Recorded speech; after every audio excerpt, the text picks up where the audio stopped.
கர்த்தருடைய பரிசுத்தமான நாம மகிமைப்படுவதாக. ஆசீர்வாதமான ஒரு நல்ல காலவேளையிலேயும் பாளையங்கோட்டை இந்திய தேவ சபையிலிருந்து காலை மன்னாவை உங்களுக்கு வணங்குவதில் மிகுந்த சந்தோஷம் அடைகிறேன். கிருபையாய் கர்த்தர் கூட்டி கொடுத்திருக்கிற இந்த நாளுக்காக கர்த்தரை துதிப்போம். இந்த நாள் ஜூலை மாதம் 15ஆம் தேதி செவ்வாய்க்கிழமை காலவேளை. இந்த காலவேளை தியானத்திற்காக யோசுவாவின் புஸ்தகம் 4ஆம் அதிகாரத்தை தியானத்துக்கு எடுத்துக்கொள்வோம். 24 வசனங்களை உள்ளடக்கின ஒரு அதிகாரம். இந்த அதிகாரத்தில் கர்த்தர் யோசுவாவுக்கும் இஸ்ரவேல் ஜனத்திற்கும் சொல்லுகிறதான ஒரு முக்கியமான சம்பவத்தை இந்த அதிகாரத்தில் நீங்கள் வாசிக்க முடியும். அப்படி என்ன சொல்லுகிறார் என்றால், இஸ்ரவேல் ஜனங்கள் யோர்தானை கடந்து செல்லுகிறார்கள்.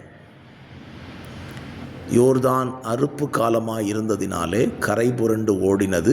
அப்படி ஓடின யோர்தானை ஆசாரியர்கள் கால்கள் யோர்தானில் பட்ட மாத்திரத்தில் பிரிந்து பின்னிட்டு திரும்பினது. இஸ்ரவேல் ஜனங்கள் அந்த யோர்தானை கடக்கிறார்கள். ஆண்டவர் யோசுவாவிட்ட சொல்கிறாரு, பின் காலங்களில் இஸ்ரவேல் ஜனங்களுடைய சந்ததிகளிடத்தில் யோர்தான் இப்படி பிரிந்து போயிற்று என்று சொன்னால் அவர்கள் அதை நம்பாமல் போகலாம். ஆகவே பின் சந்ததிகள் அதை விசுவாசிக்கும்படியாக ஒரு அடையாளத்தை கர்த்தர் அந்த இடத்துல ஏற்படுத்த சொல்லுகிறார். பல நேரத்தில் நம்ம மறக்கிறவங்க அப்படிங்கிறத ஆண்டவர் அறிந்திருக்கிறார். ஆகவே தான் சில அடையாளங்களை நம்ம வாழ்க்கையில் வைக்கிறார். யாக்கோபை தேவன் ஆசீர்வதித்தார் என்பதற்கு ஒரு அடையாளம் என்ன பாருங்க. அவன் தொடை சந்தை தொட்டார், அவன் நொண்டி சுளுக்கிற்று, அவன் நொண்டி நடந்தான். மறக்கவே மாட்டான். அதே போல தான் இங்கே யோர்தானை கடக்கும் பொழுது கர்த்தர் சொல்கிறார், யோர்தானிலிருந்து 24 கற்களை எடுக்க வேண்டும். 12 கற்களை யோர்தானின் நடுவில் நட்டுவிட்டு 12 கற்களை யோர்தானுக்கு அப்புறத்தில் கில்காலிலே கொண்டு போய் நடுங்கள் என்று சொல்கிறார். பின் நாட்களிலே உங்கள் சந்ததிகள் எழும்பி இந்த கல் என்னத்திற்காக என்று கேட்டால், கர்த்தர் எங்களுக்கு இப்படிப்பட்ட ஒரு அற்புதம் செய்தார் என்பதற்கு அடையாளம் என்று சொல்லும்படி ஆண்டவர் அதை ஏற்படுத்துங்கள் என்று சொல்லுகிறார். என்னை கேட்கிற அருமையான கர்த்தருடைய பிள்ளைகளே, நம்ம வாழ்க்கையில் கர்த்தர் ஏராளமான அற்புதங்களை அதிசயங்களை செய்கிறார். ஆனால் நம்மகிட்ட இருக்கிற பெரிய பிரச்சனை என்னென்னா, தேவன் செய்த நன்மைகளை அற்புதங்களை நாம் மறந்து விடுவது தான் நம்மகிட்ட இருக்கிற பெரிய பிரச்சனை. ஆகையினால தான் சில நேரத்தில் சில அடையாளங்களை நம்முடைய வாழ்க்கையில் கர்த்தர் வைத்து விடுகிறார்.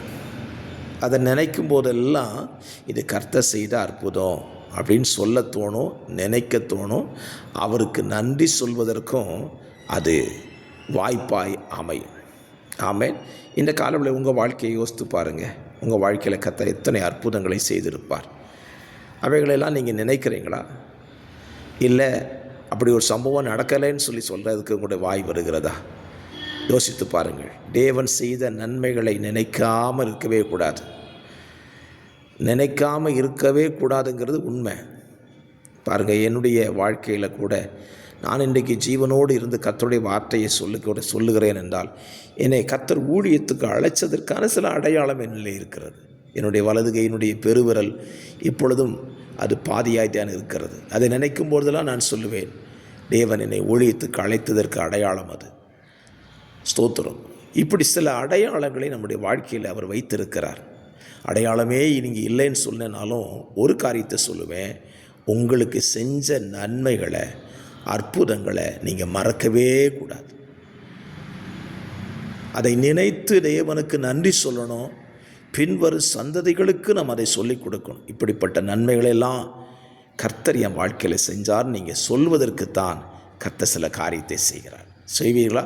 ஜெபிக்கலாம். பரிசுத்த பிதாவே, இந்த காலவெளியிலேயும் எங்கள் வாழ்க்கையில் நீ செய்த அற்புதங்களை அதிசயங்களை எங்கள் பின் சந்ததிகளுக்கு சொல்லிக் கொடுக்க, அவைகளை மறந்து போகாமல் இருக்க கர்த்தர் எங்களுக்கு கிருபை தாங்கப்பா. அது பின் நாட்களிலே எங்கள் சந்ததிகள் உம்மை சேவிப்பதற்கு அது உதவிகரமாக இருக்கும் என்று நம்புகிறோம். அப்படியே செய்யும். இயேசுவின் நாமத்தில் ஜெபிக்கிறேன் நல்ல பிதாவே, ஆமென்.